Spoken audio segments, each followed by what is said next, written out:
Talovalava o tātou talafou o le nei afi.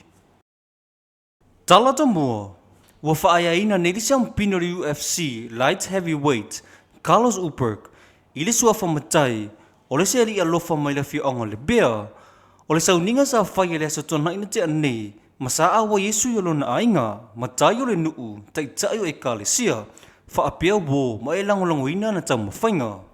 O Carlos Uperk o se tasi o alo i longo Samoa walau i loa i lalangi ono ana ta mawhainga ta longa fusuanga whaapolo fesa. O lona usia o le tūlanga mo lunga le UFC wa avema mitamitanga mo Samoa ma tangata Pasifika. I le taimo le sauninga na whaailo en mamalo le pea ai mesi la fionga le tupufia ia whaamuina o papo lola taua nganga whawhetaima le fia i le whaaina Uperk i le nisua whataua. Sau no o papo o Carlos o se tasi o tama whanau la fionga le pea o le whae e sua fose li alofa o se whaalo ala mawalunga lea ala fionga le na tama whanau i le tūlanga mawalunga wo o yeia na tama whainga. Ta ue whamuina o papo o se le sona ta ua tele lea mo tupulanga talavo Samoa i Samoa nei mātunu e mamao ina ia whao ngā te tau ele soifua i le tele wa aingo soifua e maua ele tau le leia ai meso whaamunu ianga mo ainga nuu e kalesia malea tu nuu. Disi o tala. O le tae awana leila na te tala lo ia ele toi whaafowina o le whale o le mau i le fio ango vai moso.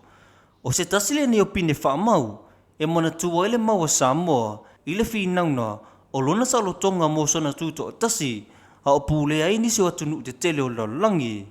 O le sauninga le tae awana leila e le ngater whaatumulia i le pa ia mo o lunga la fi ango vai moso ai na whapena foi o na awa i le taitai o le malo Samoa.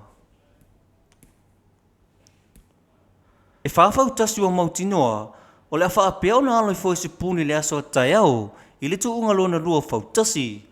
E au fia ia pia maruns mai ia pia le malo Samoa tolo ta mauli mai sa le longa ma le lita rina mai toa mua.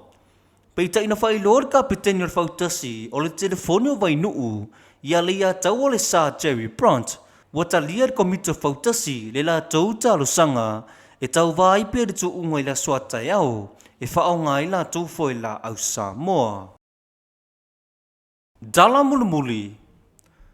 Na tele ina toi fwoi a onga mga ruenga le atunu ure tai awana leila ina ua mai ai lasa malolo e tasi mo le whao manatu e rututo tasi o le atunu ule aso ana nafi.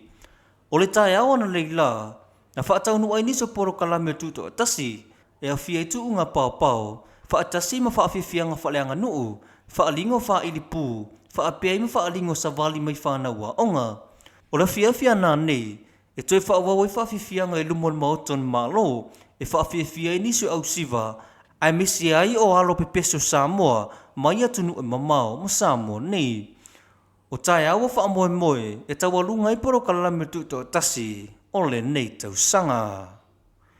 O tātou telefona o le nei afi tofa soifua.